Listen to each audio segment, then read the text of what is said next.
photo shoot. And we're in a green room. And the number one rule was, we're not allowed to talk to Stan, because he's our judge, jury, and executioner.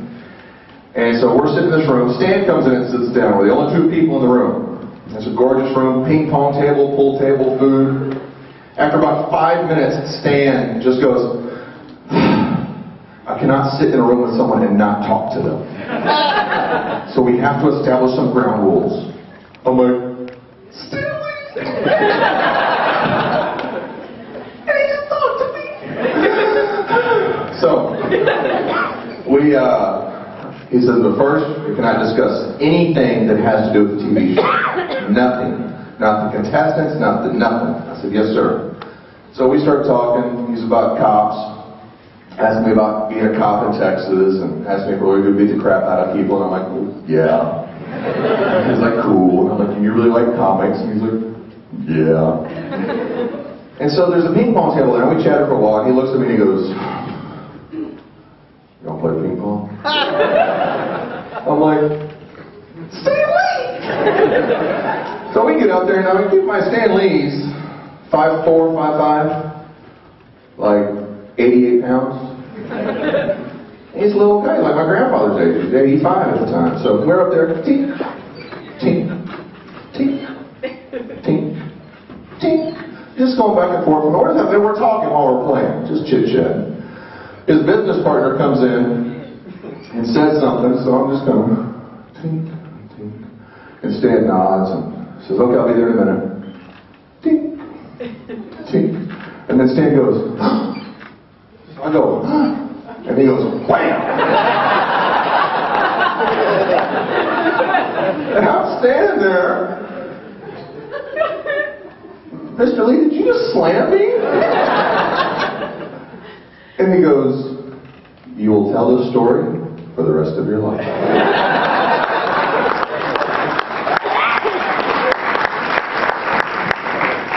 I got slammed by Stanley. So the next story is, after I so graciously won Who Wants to Be a Superhero? Y'all don't know. And we're filming the last episode where I won. Yay, crowd's going wild. My wife's down there crying. Everyone's having a good time. And they bring the rest of the cast that had all been illuminated, who didn't win. And we're shaking hands and high-fiving and hugging. And Basura, who's one of the actresses on the show, beautiful, beautiful woman. Yes, I know it means trash. It's not her real name.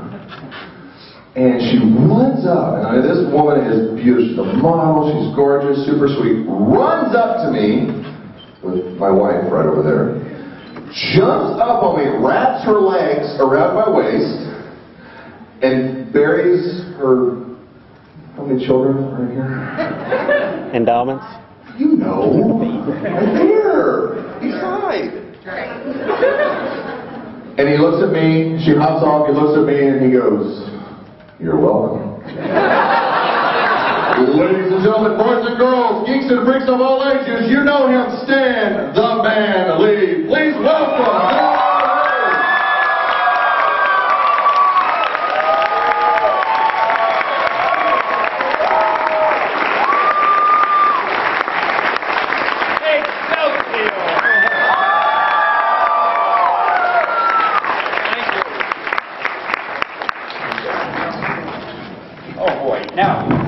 Let me mention something.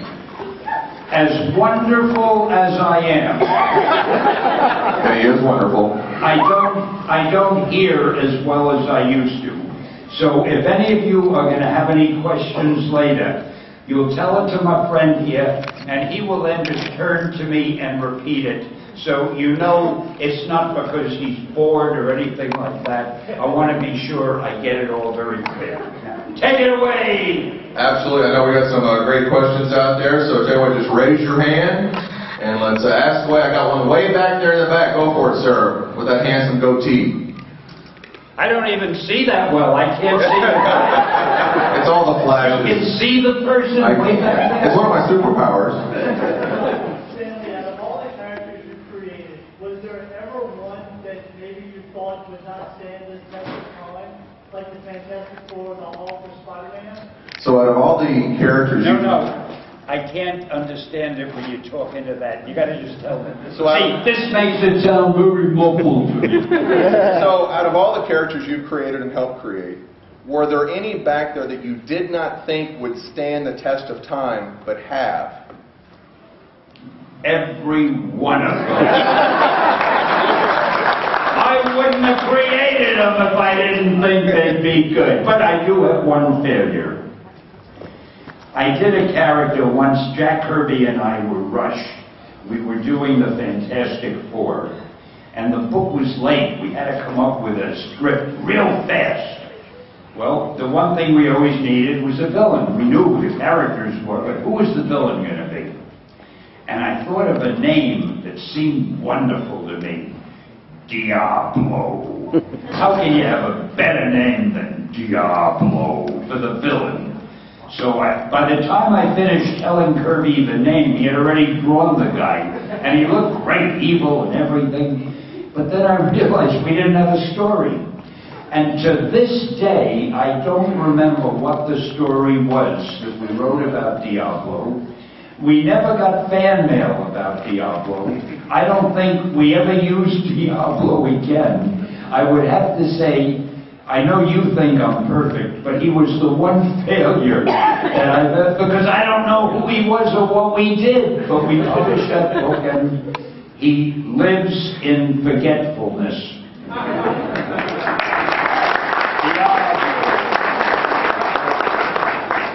Gentleman in the maroon shirt.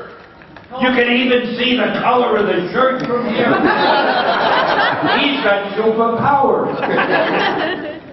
Mr. Lee, I think you're one of the greatest science fiction writers ever. What of you has happened? I've heard one of you, but that's all. In the last 50 years, what scientific discovery has most greatly impressed you? What discovery? What scientific discovery has most impressed you? Well, actually, I think to be serious, which is not easy for me, I think the navigator. You know, you sit in your car and this disembodied voice says, take a left turn. I will never understand how they do that. How some satellite up there knows where I am and knows where I should turn. That's impressive.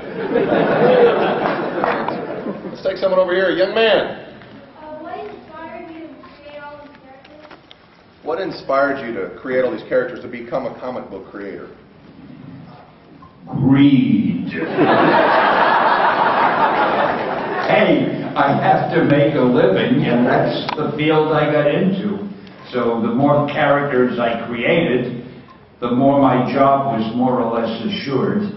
And, you know, if I had been something else, I would have worked at that, but I happened to fall into the comic book business. Absolutely. I like the way he lets me know that my answers are okay.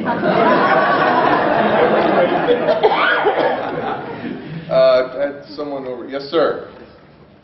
Do you think that there's a live-action adaptation of your? Which live-action adaptation of your characters do you think really captured the essence of what you were going for?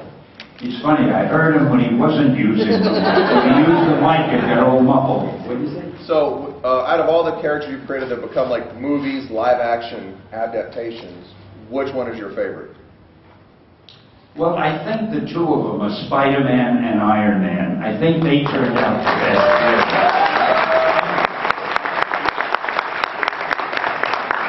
On the side with a cool hat in the back. And the cool hat in the back. What if a guy is wearing a hat and thinks it's cool, but it isn't? You can cause much confusion. And I did. I apologize.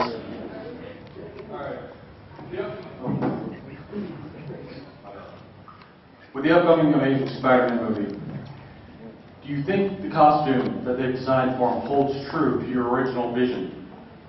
Does the costume for the new Spider-Man movie hold true to your vision for Spider-Man? I'm going to be very honest with you. I have no idea. Did they have a new costume? No, seriously. I went and I did my cameo, And I met Garfield, who's the greatest guy, and I think he'll be a wonderful Spider-Man. But I didn't see him in costume, and I didn't see any scenes with the costume, and I left so that I wouldn't bother people. I do my cameo to get rid of me as fast as they can. So I have no idea what the costume is like. I didn't know they changed it. With the other cool, not quite a hat, more like a scarf. Okay, my question is, are any of the superheroes based off of you? Are the superheroes Based off of you. That I heard. But based off of is incorrect grammatically. Are they based on me, not off of?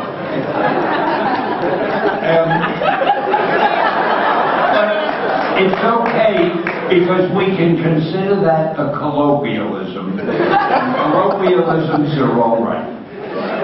What the hell was the question? I want you with me all the time. I'll fly everywhere you need me, sir. Are the characters? No, they're not based on me. These guys are strong and powerful. No, they're based on what I would like to be, so we're close there, I guess. No, I don't think of myself when I'm doing characters. I just think of what's a great superpower and how do I use it and how do we have fun with it. That's all. Nice, nice. Yes, sir. Yeah, back to your cameos, the process of that with the studios, is that something that you approach? Is every experience different? I mean, obviously, we as fans all look forward to those scenes. And what are the process of you being in those cameos? I only caught half the words, so you only have to repeat half of it. Which half? Cameo, studio. No. I didn't know if it was the first half, every other word half, or last half. Were you ever sorry you said something? So out of the cameos you do, how much control and creative vision do you have in those cameos? Yeah, or just the process. Are you asked or contacted? Is it assumed? I mean, it just, I know... I'll tell you the control I have. For the Avengers cameo, I got a call one morning. Are you free today? Yeah. Get down to the studio, we need you. We're doing your cameo. What should I wear? Doesn't matter, we'll clothe you when you get down here. And that's how much control I have. I have no idea what I'll be doing. Obviously, those of you who know me know if I had any control, I would not be doing cameos, I'd have co-starring roles. Hey, I just thought of something. I have 3 mentions so far in the Book of Guinness, in the Guinness Book of Records. I forget what they're for, but I'm in there 3 times. Someday I may be in because of having the most cameos. That would make 4 times. Now, wouldn't it be funny if I get a 5th mention for having been in the Guinness Book of Records more than anyone else? We'll see if that happens. All right. Yes, sir. Friday Wait, did you already ask a question? No. Oh. If you did, get out of here. Yeah. Let someone else have a chance. What's the matter with people like that? I know, I'm kidding. It was next to you. I apologize. Friday night at the meet and greet, we asked you about your first job, and you told us you were doing obituaries. My first job? Your first job. You were writing obituaries for the Associated Press. One of my first jobs. So how did that translate into working in comics? It didn't. No, I had a lot of jobs. I was an office boy for the world's 2nd largest trouser manufacturer when I was 16. I couldn't be with the 1st largest. And then I was an usher at a theater, a big theater in Times Square called the Rivoli Theater. In those days, being an usher was a big deal. It was like being a West Point cadet. We had about 8 ushers, and we lined up every morning for inspection. Our uniform had to be right, and we had to have our hair combed and everything. And I'll tell you a story about that. Mrs. Roosevelt, the president's wife, was due to come to the theater one day, and we 8 ushers were so nervous. What if she comes down our aisle? The president's wife! Anyway, my aisle. I got her.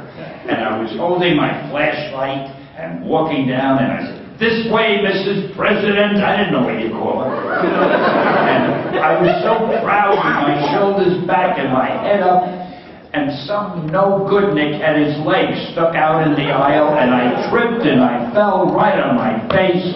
The next thing I know, Mrs. Roosevelt has me by the shoulders, and she's like, "Are you all right, young man?" I'll never forget that. That has nothing to do with comedy. But I was all right. You don't have to worry. That's a great story. Young lady. Yes. Which of the cameos was your favorite to do? Which of the cameos in the movies was your favorite to do? Well, one of my I don't know, I like them all, but one of my favorites was when they wouldn't let me into the wedding of Reed and Sue Richards. That was funny. Oh, wait till you see my two new ones. The one in Spider-Man is funny as hell. The one in The Avengers was more than a cameo, it's more of a role. Yes, I'm really saying something meaningful. Oh, wait till you see The Avengers. I may expect all of you to send me a fan letter and tell me what you think. Go to my website and tell me what you think. You're going to love them, I promise you.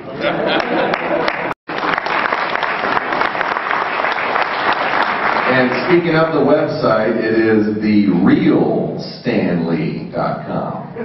Not just Stanley.com, therealstanley.com. Check it out. Also check him out on Twitter. I'm going to change my name to The Real. That'll be my first name. All right, we have in the red.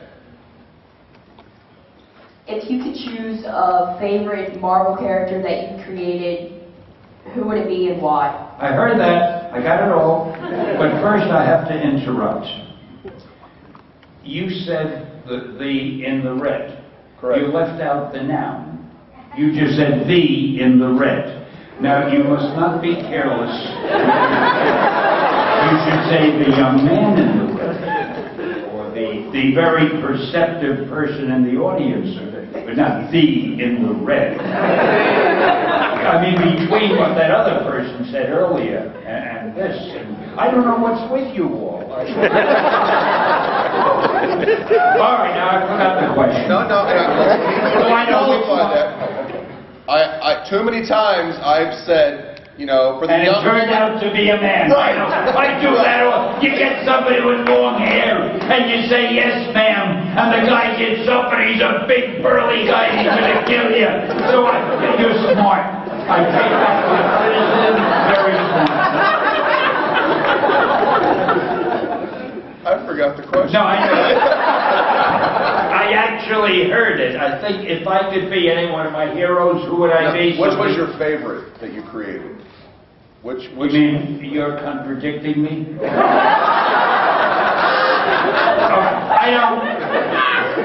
I don't really, if he's right, and which I doubt,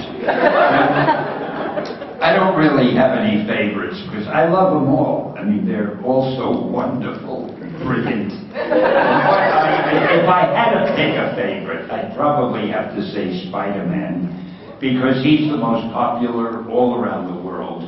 So why should I be different than the rest of the world? I love him too. All right? Yes, Is absolutely. that nice? I'll accept that. I didn't offend anybody? No one. Okay. Except for that one person who doesn't like Spider-Man. Or anybody who doesn't like Spider-Man, I'd like him to leave the room anyway. The young man in the blue shirt with the green beads, sir. How did your cameo in Mallrats come about? How did my cameo in Mallrats come along? I don't know. I got a call from Kevin Smith, who I knew slightly, and he asked if I would like to be in a movie. Well, you know how shy I am. I had to think about it. Who's the comedian who died who said there were 7 or 8 words you could... George Carlin. George Carlin. This is a very dull story, so I'll make it fast. George Carlin had wanted the role that I got in Mallrats. And I felt good that I had gotten it instead of him. Now you're all saying, "Why, Stan? Why were you so nasty?" And the reason is, Years ago, there was a talk show called the Mike Douglas Talk Show, years ago. And I was a guest, and George Carlin was a guest. And in those days, I was very young, and this was the first time I was ever going to be on a national talk show, on a network show. And I was so excited. George Carlin did not give me a chance to speak once. Every time Douglas asked me anything, Carlin butted in, and he gave an answer. The audience laughed, and he was wonderful.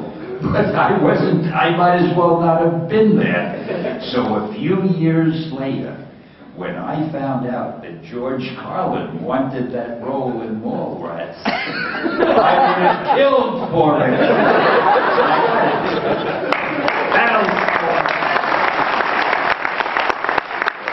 Thank you, people who believe in justice. Young lady with the red hair and the red, white, and blue ensemble. Wouldn't you be embarrassed if that's a guy? I was pretty confident. I would like to know who of the new crop of comic writers and artists do you find to be very talented? I didn't get that. Do you have any fans out of the new crop of comic book artists and writers? I mean, who do you like? Who do you like to read or follow? Oh, I really hate to have to say this. I do not have time to read the new books. I don't know who the new writers or artists are. It's simply impossible for me to follow them.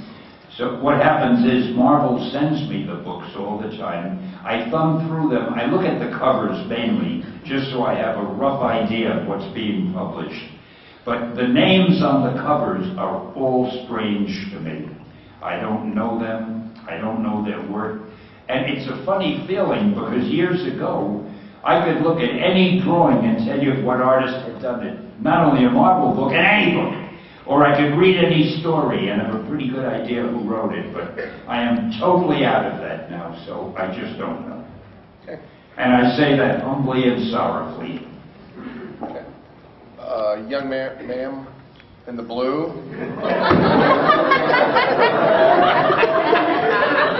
Ma'am. How about saying I like that person? Who's one of your favorite characters that you didn't create? Who's one of your favorite characters that you didn't create? I don't have any. If I didn't create them, how good can they be?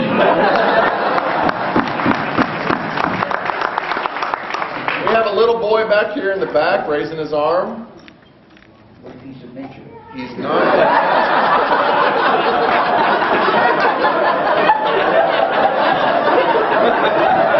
This is a lot harder than I thought it would be. You gotta keep them awake. If you had a superpower, what would it be? If you had a superpower, what would it be? You mean if I could pick any superpower I wanted? Luck.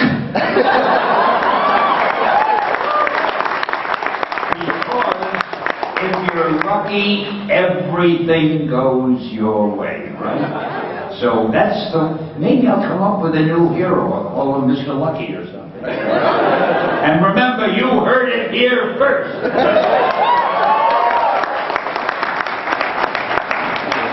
The zombie in the seventh row. What? When creating a character, what do you find is most important, or how do you know when you've got it? When you're creating a character, what characteristic do you feel is most important, and how do you know when you've hit it, when you've nailed it? But I think that's the fourth row, not the third row. You know, it can't be accurate. It's whatever row you want it to be. I needed that time to think of an answer. How do I know when I've hit it, when I've got the right character, if I make one up? I actually don't have any way of knowing or proving anything because I don't follow any rules. I try to do one thing. When I write something, see, I'll take you back a little bit. Here in well, we're not here, we're in New Orleans. I'm always thinking I'm in Los Angeles. I was about to say here in Hollywood, but there in Hollywood, most people will say, I want you to write a script for an audience of men from 18 to 32. Or this is good for kids from 12 to 15. I don't know how to do that. I don't know how to write something specifically for a group. So when I write something, I try to write something that I myself would want to read, would be interested in.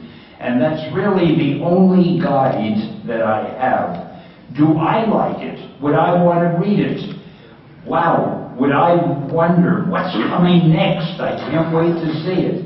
So if I feel that way, I figure I'm not that different. Well, maybe I'm a little superior, but I'm not that different from most people. And that's the only way I have of judging. So to get to your question, if I make up a hero, the only way I have of knowing that he might be good is if I say to myself, wow, this is great, I'd like to read more about him. So I am the final judge and the final arbiter, and don't try to tell me anything, buddy.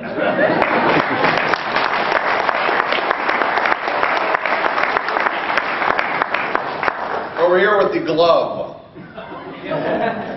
I was wondering what your thoughts are on the swell of online digital comics versus the pen and paper comics.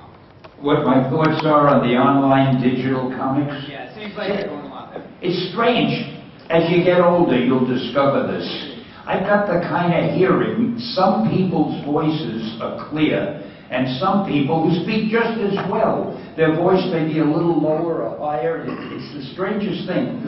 I should keep him around. He's the only guy I can And again, I forgot the question.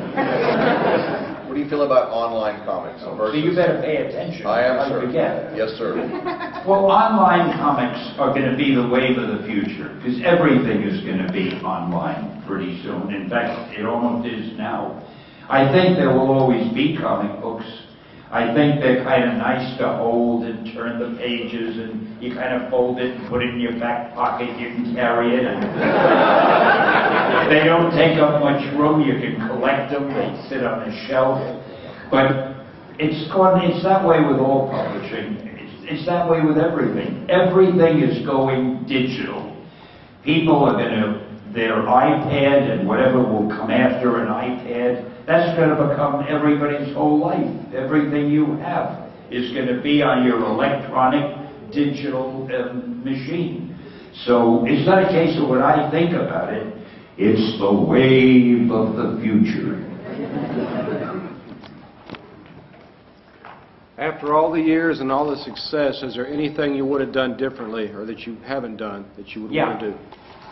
He says for those of you who didn't hear, after all the years of success, thank you, is there anything I would have done differently? I would have been more of a businessman.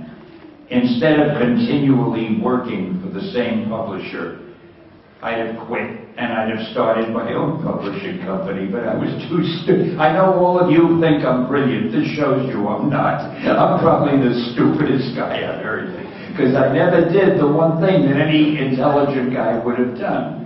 But that's the only regret I have. Otherwise, it's been fun. Yes, ma'am.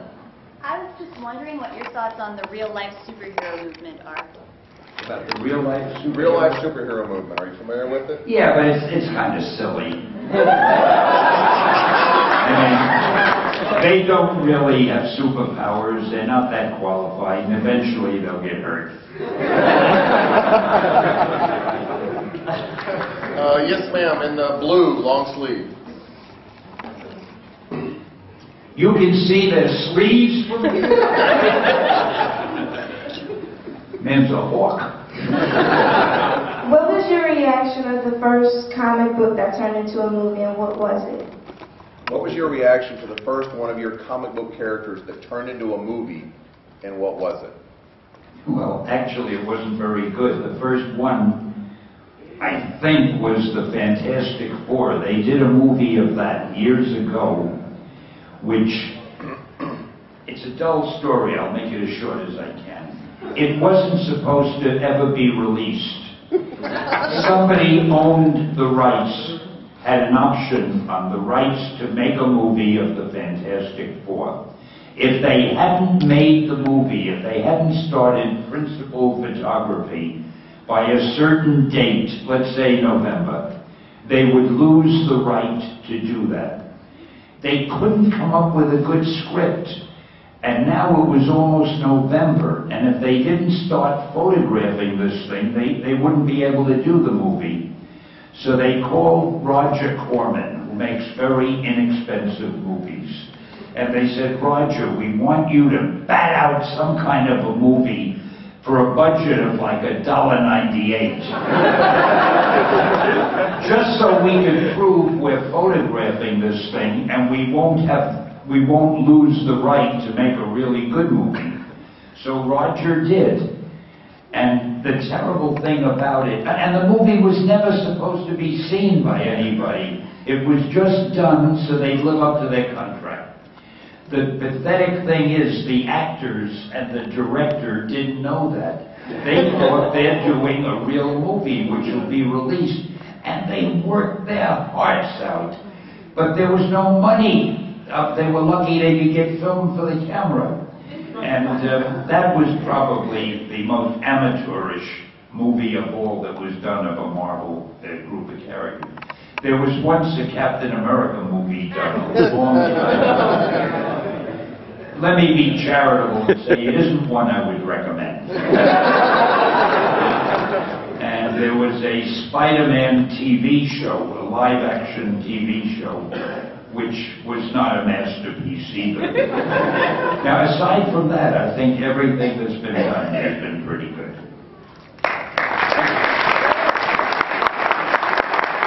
You notice how your field of knowledge is increased by coming to this sort of thing and listening to us, and I just want you to realize how lucky you are to have accepted. Way back there in the back with that white ball cap, it looks like. Red and white ball cap.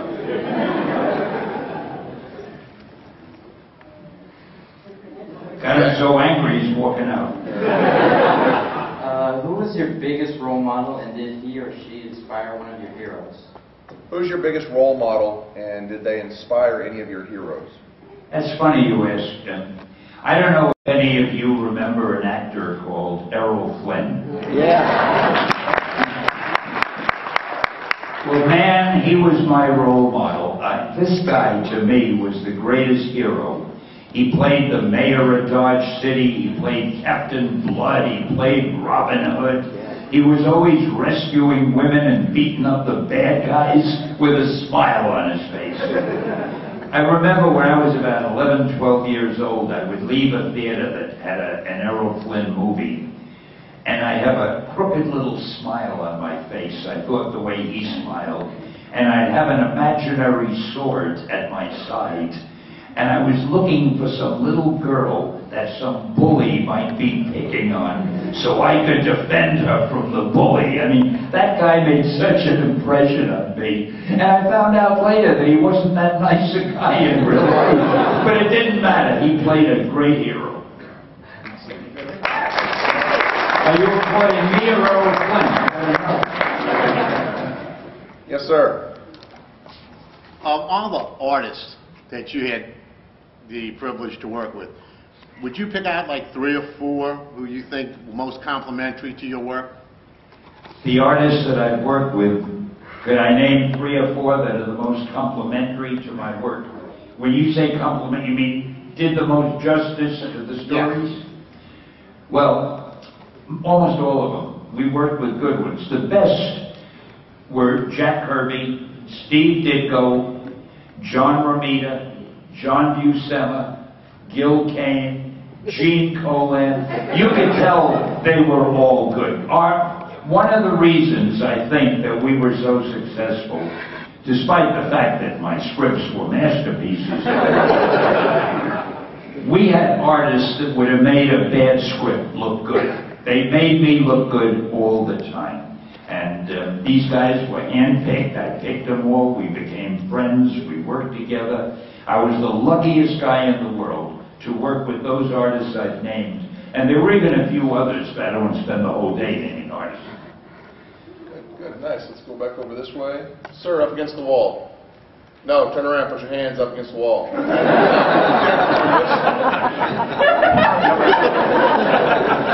I have to compete with him now. All right, I wanted to know about your thoughts on the new Spider-Man, the biracial Spider-Man, and will there be a movie anytime soon? Your thoughts on the biracial Spider-Man, and will there be any movies? What is the biracial Spider-Man? The ultimate version. Ultimate Spider-Man? Ultimate Spider-Man comic book? Is he define biracial for me? I think he's half black and half Hispanic. So there's a Spider-Man in the Ultimate Spider-Man that's half African American and half Hispanic. Wow, that's great. I had no idea. Seriously, I may have mentioned earlier, I don't have time to read the books. I was not aware of that, but I think it's terrific if they're doing it. That's great. I was wondering if I could possibly play a part. Sure, be my guest. You have his blessing. His blessing. All right, we have time for like one or two more. And this very excited gentleman in the red shirt, I hope you're a gentleman. There we go. You both got a red shirt? Stand up. I hope he's not really short. Go ahead. Stand up. What superhero was the one you think was most creative, that you created? Which superhero that you created was you felt the most creative? You want to reword that? Which one was most inventive? The one you put really. I think I know what he means. I think I know what he means. Which was the most unique and original and so forth. Of course, they were all masterpieces. Maybe the Silver Surfer.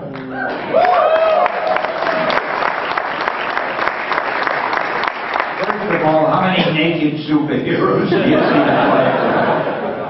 But I tried to make him philosophical. And of course, he's a good guy, bad guy. Although, to me, he's much more of a good guy. I would say he's probably one of the most original superheroes around. Yeah. We'll go with one more young lady right back here. Yes, ma'am. I was wondering if there's anything you could tell us about the Avengers movie. She wants to know if there's any scoop on the Avengers movie. Any dark secret details you can give us. If there weren't any dark secret details, they wouldn't let me know because they know I'm a big mouth. All I can tell you about the movie, it is going to be great. And my cameo will go down in history as one of the all-time great cameos. So if you miss it, I'll never talk to you again. I don't think any of us will miss it, all right?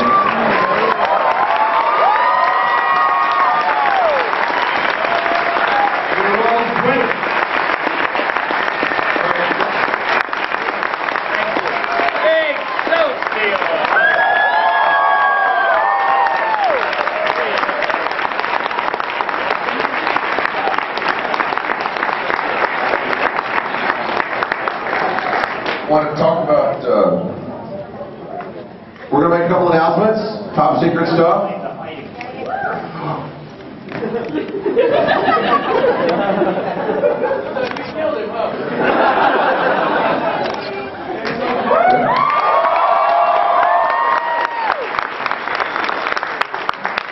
Yes, I just saw this 89-year-old man jump off the stage. If you've ever seen the show, I'm watching a big screen, and Stanley is supposed to magically appear behind me.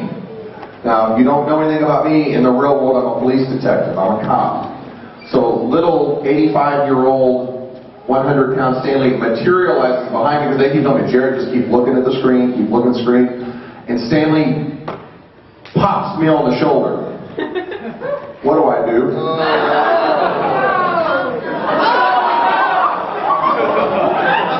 It was like 6 feet away.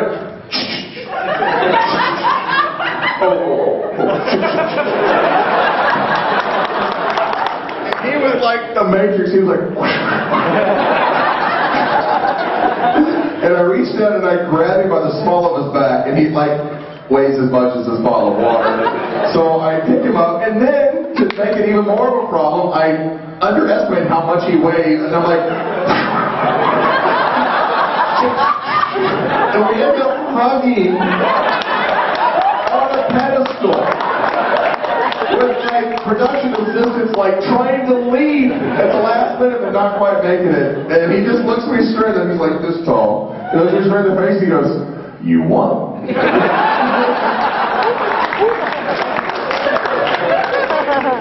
Okay, so I'm going to give you